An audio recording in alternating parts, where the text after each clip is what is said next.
تہذیبوں کا مطالعہ تفصیلی طور پہ کرتے ہیں. استاد جی کی خاص مہارتوں میں سے ایک چیز یہ ہے کہ وہ مغربی تہذیب کے تفصیلی مطالعے سے آگاہ ہیں کہ کون سے عقائد ہیں، کیسے مسائل ہیں. اس وجہ سے ان کے ذہن میں جو بہترین وہ چیزیں آئی کہ اس کا حل کیا ہو سکتا ہے جس سے تیز رفتار نوجوان نسل کو اس طرح فکر مند کیا جائے. اس میں سے سب سے پہلی چیز، بنیادی چیز یہ ہے کہ حضور کے ساتھ نئی نسل کا تعلق برقرار رہے. کیونکہ اگر آپ دیکھیں تو یہ جو میں نے آپ کو بتایا کہ وہ لوگ جو پورا پیکیج لے کے آئے ہیں، اس پیکیج کا ایک اور حصہ یہ بھی ہے کہ حضور کے ساتھ مسلمانوں کی کنیکشن کو ڈسٹرب کرنا، محبت کا تعلق نہ رہے، عام تعلق بس رہے کہ ٹھیک ہے. جیسے عیسائیوں کا حضرت عیسیٰ علیہ السلام کے ساتھ ہے، کوئی عیسائی اپنی جان دینے کے لیے اس بات پہ تیار نہیں ہوگا، کہے گا کہ یار حضرت عیسیٰ علیہ السلام کے وجہ سے میں اپنی، آپ جائیں، آپ کو اس زمانے میں تو خیر کتنے بڑی تعداد مولد ہو چکی ہے، اس لیے آپ کو کوئی بندہ شاید ہی کوئی ایسا بندہ ملے جو کہے کہ حضور کے اوپر تمہاری، حضرت عیسیٰ کے اوپر تمہاری جان. اس کے مقابلے میں مسلمان آپ کو ہو سکتا ہے مل جائے تو حضرت عیسیٰ بھی جان دینے کے لیے تیار ہوگا، مل جاتے ہیں. کیوں نہیں؟ مسلمان جس کا ایمان مضبوط ہے تیار ہو جائے گا اس چیز کے اوپر. اب یہ بات کو سمجھیں کہ اس کے حل میں سے یہ انتہائی باریک بات ہے کہ حضور کے ساتھ اپنا تعلق ہم نے برقرار رکھنا ہے، زندہ تعلق، یہ لفظ تعلق نہ ہو. زندہ تعلق سے مراد یہ ہے کہ آپ کی پوری چلتی پھرتی زندگیاں، جیتی جاگتی زندگیاں اس بات کی گواہ بھی ہوں کہ واقعتاً آپ کا تعلق حضور کے ساتھ ہے. اور وہ اس کی کیا ترتیب ہے؟ دیکھیں، سب سے پہلے کسی چیز سے تعارف ہوتا ہے. جیسے آپ نے ابھی کسی بندے کو دعوت دے رہے ہیں تو سب سے پہلی چیز کیا ہوتا ہے؟ تعارف ہوتا ہے. تعارف کے بعد اگلی سیڑھی جو ہوتی ہے وہ محبت کی ہوتی ہے. کسی ایسے شخص سے محبت ہو سکتی ہے جسے تعارف ہی نہ ہو، آپ نے کبھی دیکھا ہی نہ ہو، جانا بھی نہ ہو، پڑھا بھی نہ ہو، یعنی کہ ایک ایسا بندہ جس کو ابھی آپ میں سے کوئی بندہ نہیں جانتا، آپ کہ مجھے اس سے محبت ہے، تو یہ تو ممکن نہیں ہے نا. تو پہلی سیڑھی کیا؟ تعارف ہے کہ حضور کی زندگی کے ساتھ تعارف ہو. یہ تعارف پھر آگے اپنا جب اس کے اندر جوش مزید آتا ہے تو یہ محبت کی سیڑھی پہ چلا جاتا ہے. پھر آپ اس کو مزید آگے بڑھا دیتے ہیں تو یہ محبت جو ہے یہ عشق کی سیڑھی کے اوپر پہنچ جاتی ہے. اور پھر آخری درجہ اس کے بعد جنون ہے، جو کہ صحابہ کا حضور کے ساتھ تعلق جنون کی حد تک تھا. مطلب حضور کے زبان سے بات نکلتی اور وہ لپک پڑتے کہ یار وہ کام کسی طرح ہم میں سے کوئی ایک کر لے. مطلب ایسے ہی آپ سیرت پڑھتے ہیں، تفصیلی چیزیں آپ کو بے تحاشا جگہوں پہ یہ ساری چیزیں ملیں گی. تو یہ اس زمانے میں اگر ہم میں سے، میں اپنے آپ سے یہ سوال کرتا ہوں، آپ سب اپنے آپ سے یہ سوال کریں کہ ہم یہ زبان سے یہ بات کہتے ہیں کہ ہم حضور سے محبت کرتے ہیں، ہم عاشق رسول ہیں، یہ بات کہتے نہیں کہتے؟ تو قرآن نے تو اس کا جو اصول بتایا، یا حضور نے خود حدیث کے اندر بتایا، یا حضرت عمر کا وہ واقعہ کہ وہ آئے گا یا رسول میں آپ سے محبت کرتا ہوں ہر چیز سے بڑھ کے، اپنی جان سے زیادہ، اپنی جان کے علاوہ. تو حضور نے کہا دین کامل، ایسا ایمان کامل نہیں ہے، یعنی کہ آخری بالکل جو حد ہوتی ہے اس کو نہیں ٹچ کیا. تو پھر کہا یا رسول اللہ میں اپنی جان سے بھی بڑھ کے آپ سے محبت کرتا ہوں. حضور نے کہا ٹھیک ہے. قرآن نے کہا کہ اگر وہ رشتے بھی گنا دیے جو جس سے ہماری محبت ہو سکتی ہے. مجھے بتائیں سب سے زیادہ دنیا کے اندر انسان کن کن چیزوں سے محبت کر سکتا ہے؟ کہ نوائیں ذرا کوئی آپ کے ذہن میں کیا چیز ہے؟ ماں باپ سے. ماں باپ سے محبت ہوتی ہے، اولاد سے ہوتی ہے، بیٹوں سے محبت، اولاد میں بھی خاص کرتے ہیں بیٹوں سے محبت ہوتی ہے، اور مال سے ہوتی ہے، تجارت سے محبت ہوتی ہے، سیونگ سے محبت ہوتی ہے، جو مال بچا کے ہم نے بینک بیلنس رکھا ہوتا ہے. یہ ساری چیزیں ہیں یا نہیں ہیں؟ تو اللہ رب العزت نے قرآن میں یہ چیزیں گنوا دی کیونکہ اللہ نے انسان کو بنایا، اللہ کو انسان کی فطرت کا پتہ ہے.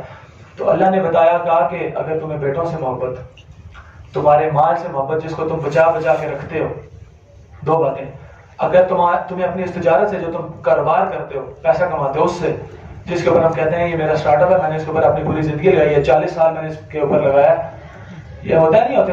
پھر چوتھی چیز کہا کہ وہ جو تم سیونگز پہ رکھتے ہو اپنے بینک اکاؤنٹس میں یا گھروں میں بچا بچا کے مال رکھتے ہو، پھر گن گن کے اس کو رکھتے ہو کہ میرے پاس اتنا ہو گیا اتنا ہو گیا اور یہ کم نہ ہو رہا، اس کو میں پھر انویسٹ کر دوں، یہ پھر زیادہ ہو جائے.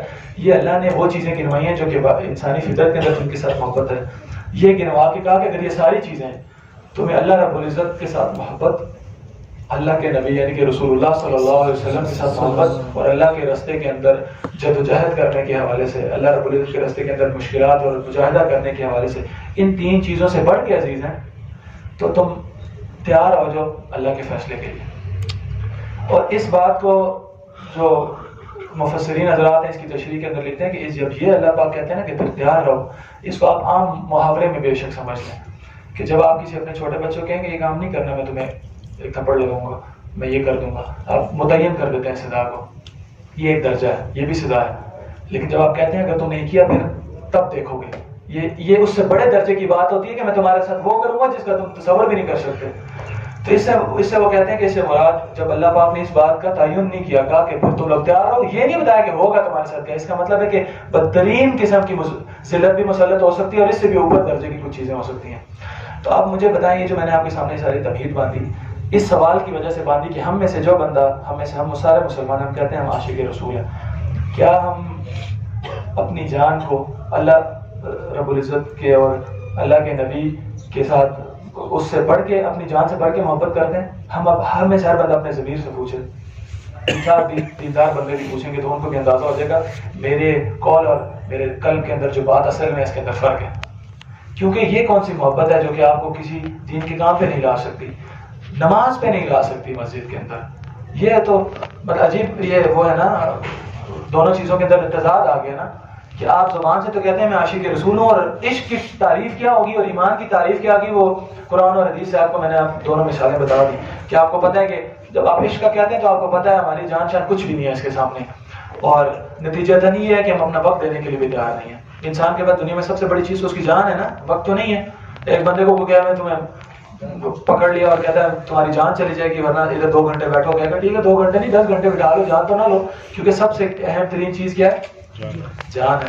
تو اللہ نے کہا کہ اس سے بڑھ کے آگے والا کام ہے جو کہ حضور کے ساتھ محبت کا تعلق شروع. اب اس سے کیوں، اب یہ دیکھیں ایک طرف اسلام محبت کی یہ تشریح دیتا ہے، ایک نوجوان جس کو حضور سے اس درجے کی محبت پیدا ہو جائے، مجھے بتائیں وہ حضور کے علاوہ کسی کی طرف دیکھ بھی سکتا ہے کہ میں اس کی بات کو مانوں گا؟ نہیں، صبر ہی نہیں پیدا ہوتا. یہ محبت کا اور عشق کا تقاضا ہے کہ وہ یہ اس تگدو میں لگا رہتا ہے کہ میں جس سے محبت کرتا ہوں وہ کیا، اس کا اٹھنا بیٹھنا کیسے ہے، وہ کس چیز میں خوش ہوتا ہے، وہ کیا کہہ رہا ہے، اس کی بات کا خلاصہ کیا ہے، میں اس پہ عمل میں آ جاؤں فوری. یہ اصل محبت کا تقاضا ہے نا. تو جب یہ کسی بھی بندے کے اندر حضور کے ساتھ یہ محبت جب پیدا ہو جاتی ہے اس درجے کی، تو وہ اس وقت پہ کس کی سنت پہ کھڑا ہوگا؟ حضور کی سنت پہ کھڑا ہوگا. اس پہ انسان دنیا کے اندر ایک وقت میں یہ 2 کاموں پہ نہیں ہوتا کہ وہ کہے کہ میں حضور کی سنت پہ بھی عمل کر رہا ہوں اور کسی غیر کی سنت پہ بھی عمل کر رہا ہوں. یا وہ بندہ حضور کی سنت پہ عمل کر رہا ہوگا یا کسی مغرب کی سنت پہ عمل کر رہا ہوگا، یا حضور کی بات کے اوپر لبیک کہہ رہا ہوگا یا مغرب سے آئے ہوئے کسی فیشن کے اوپر لبیک کہہ رہا ہوگا. یہی بات ہے نا. تو اس میں تمام پوری زندگی کو آپ میں اپنی زندگی کے اندر خود چیزیں ابھی ڈھونڈ لیں، آپ کو پتہ چل جائے گا حضور کی سنتوں کو اس معاشرے نے پامال کر دیا، کر رہا ہے نہیں کر رہا. ہم اس پہ کیا کر رہے ہیں؟ اصل بے شرمی تو ہماری ہے، ہم اس پہ کھڑے ہوئے نہیں ہوئے. معاشرے نے حضور کے حلیے کو کمتر بنانے کی پیش کرنے کی کوشش کی اور پوری جان لگائی اور کر دیا کسی حد تک. مسلمان اس پہ کھڑا ہوا ہے کہ نہیں میں حضور کے حلیے کو آن کرتا ہوں.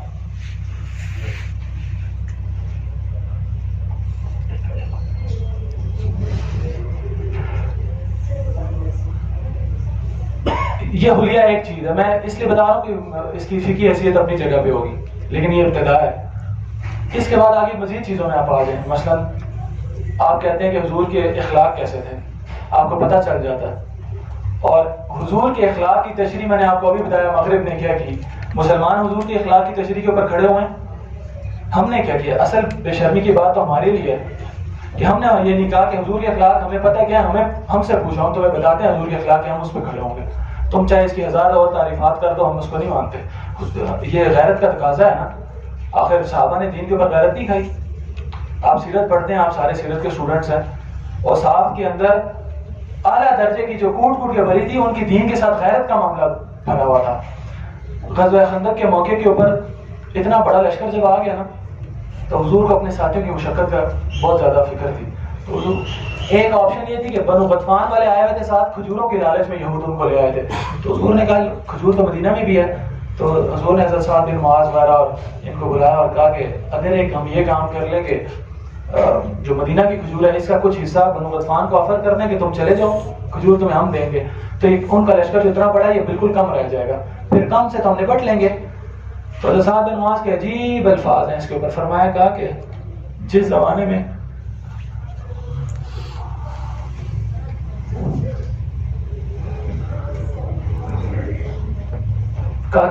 میں ہم مشرک تھے، کسی کی جرت نہیں تھی کہ ہم سے 2 صورتوں کے علاوہ کبھی کھجور لے سکے، یا تو ہم سے خرید کے لیتا یا مہمان بن کے آتا.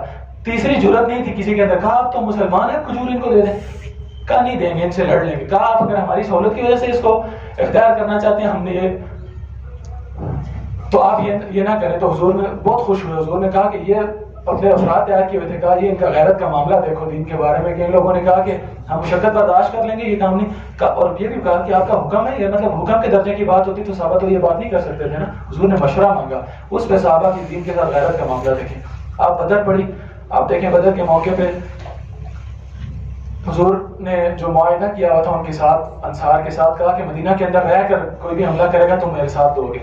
بدر تو اقدام تھا، باہر نکل کے جا کے خود حملہ کر رہے تھے.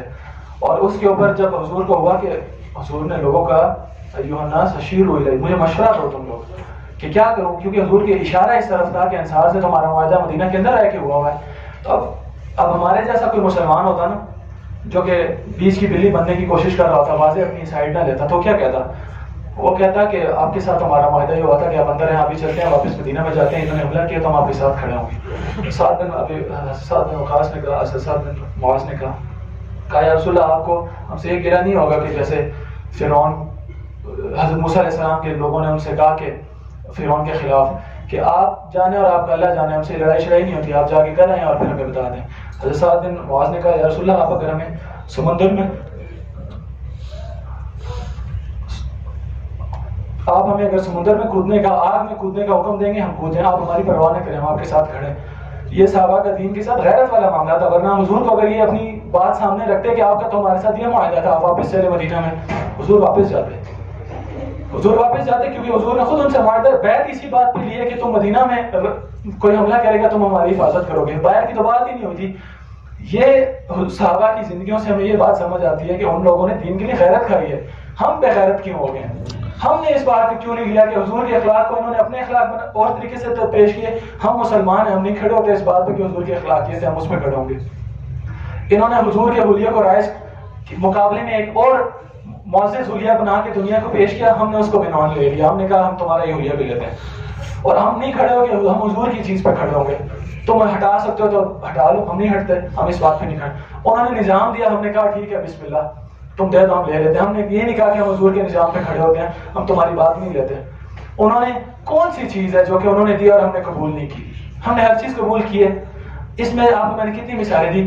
یہ وہ مسئلہ ہے جو میں نے آپ کو بتایا کہ اس صدی کے ساتھ خاص ہے. یہ وہ ایشو ہے جو اس صدی کے ساتھ خاص ہے. اس میں سے نکلنے کے لیے جو علماء نے اس کی ترتیب بتائی، میں نے آپ کو بتایا، استاد جی نے جو ہمیں اس ترتیب جو سمجھائی، وہ یہ کہ جب آپ کے دل کے اندر حضور کی محبت زندہ ہوگی، یعنی کہ آپ کو سیرت پڑھاتے ہوئے لگے کہ جیسے آپ خود اس کے اندر شریک ہیں. آپ بدر پڑھا رہے ہو تو آپ کو پتا ہو جیسے میں یہاں پہ کھڑا ہوں، ابھی میں یہاں پہنچ گیا ہوں. جب آپ کی کیفیت یہ آ جائے نا، آپ پہ دنیا کی کوئی قوت آپ کو حضور کی سنت سے نہیں ہٹا سکتی. تو یہ اس حوالے سے ایک جو آپ لوگوں سے جو تین چار گزارشات تھی، اس میں سے پہلی ہے کہ دیکھیں اپنے آپ کو سیرت کے لیے پیش کریں. ہم آپ میں سے کسی بندے کو یہ نہیں سمجھتے کہ وہ سیرت پڑھانے کے اہل نہیں ہے. آپ لوگ یونیورسٹیز کے اندر پڑھاتے ہیں، گروپ اسٹڈیز کرتے ہوئے لوگوں کو 4 مہینے سبجیکٹ پڑھا ہوتا ہے، آپ خود پڑھاتے ہیں نا. ہاں اس کی حدود ہے، یعنی کہ آپ اس کی فقہی ابحاث کے اندر، حدیث کی ٹیکنیکلٹیز کے اندر نہیں جائیں گے. وہ ہم نے آپ کو بہت واضح ورکشاپ میں بتاتے ہیں کہ آپ نے صرف اس حدود کے اندر رہنا ہے، اس کے باہر علماء کا کام ہے. تو آپ میں سے کیوں ایک بندہ اپنے آپ کو پیش نہ کرے کہ میں سیرت پڑھاؤں گا؟ جس طرح ہمارے یہاں گلی محلے کے اندر قرآن پڑھانے کے لیے قاری مل جاتے ہیں نا، تو اس طرح ہر گلی محلے میں صحابہ خود کہتے ہیں ہمیں ہمارے جو صحابہ کی اولاد ہے وہ کہتے ہیں، ہمیں ہمارے والدین کہتے تھے کہ تم پڑھو حضور کی مغازی کو، حضور کی غزوات کو، حضور کی زندگی کو، کہ یہ تمہارے آباء و اجداد کی روایات ہیں، اگر اس سے کٹ جاؤ گے تو دنیا میں نہیں رہ سکتے. اور حضرت حسین کے بیٹے کہتے ہیں کہ حضرت حسین علی بن حسین بن علی کہتے ہیں کہ ہمیں ہمارے والد یہ کہتے تھے جس اہمیت کے ساتھ قرآن پڑھاتے تھے اسی اہمیت کے ساتھ سیرت پڑھاتے تھے. اتنی اہمیت تھی صحابہ کی زندگی میں، حالانکہ خود اپنی آنکھوں سے حضور کو دیکھا ہوا تھا. انہیں پتا تھا کہ یہ کیوں ہے، کیونکہ یہ دنیا میں زندہ رہنے کی ترتیب تو اسی سے سمجھ آئے گی. ورنہ تو چیزیں کتابوں کے اندر، میں آج آپ کو دی کہ کون سا چیز ہے جو کتاب کے اندر نہیں ملے گی. آپ نام لیں، آپ کو ہم کتاب بتائیں گے، آپ کو ہمارے اس کی تفصیلات، لیکن کتابوں سے نکال کے زندگیوں میں لے کے آنا ہے نا دین کو. اصل بات تو یہ ہے. تو خلاصہ یہ ہے کہ اس پورے پیغام کو جو کتابوں میں، اس کو کتابوں سے نکال کے زندگیوں میں اگر زندہ کرنا ہے، اس کے لیے ہمیں اپنے آپ کو پیش کرنا ہوگا. پیش کرنے سے مراد ہے ہم آپ کی بہت سی چیزوں کی ذمہ داری تھے، آپ کے ساتھ ذمہ داری لیتے ہیں، ہم لیتے ہیں کہ آپ سیرت پڑھائیں. آپ کو جو تیاری کی ضرورت ہوگی، مطالعے کی ضرورت ہوگی، کہ ہم آپ ہر چیز سے گزاریں گے. آپ اپنے آپ کو حوالے کرنے والے تو بنے، اتنی غیرت تو کرنے والے بنے کہ حضور کے ساتھ یہ معاملہ معاشرہ کر رہے ہیں. ہم اپنے اوقات دیں گے، زندگی نہیں دے سکتے، اوقات تو دیں گے کم از کم. کچھ وقت ہم دے دیں گے، ہفتے میں 2 گھنٹے دے دیں گے، 3 گھنٹے، اس پہ بھی ہم تیار نہیں ہوتے. تو یہ کیسا ایمان ہے، یہ کیسا عشق کا دعویٰ ہے، اس پہ کتنی صداقت ہوگی. آپ لوگوں کی بات میری کو سمجھ آ رہی ہے؟ آپ میں سے ہر بندہ اپنے آپ کو اس بات میں، جب یہ اپنی اگلا فیز 4 ہے آپ کے اساتذہ سے خاص طور پہ اس بات میں عرض کرتا ہوں، اور آپ لوگ پھر آگے آپ لوگوں سے بھی، کہ ہر بندہ جب آپ کے استاد کہیں کہ سیرت پڑھانے کے لیے کون تیار ہے، آپ اپنے آپ کو استاد کو کہیں کہ ہم جیسے بھی آپ نے اس بات پہ کہا ہم لبیک کہتے ہیں، ہم پڑھائیں گے۔ اس کے لیے جو کام شام آپ کروائیں گے، اب آپ کے ذمہ آپ کروائیں، ہمیں آپ پڑھائیں، آپ ہمیں سکھائیں، جو کرنا ہے آپ کروائیں، اور انشاءاللہ ہم آپ لوگوں کو کروائیں گے۔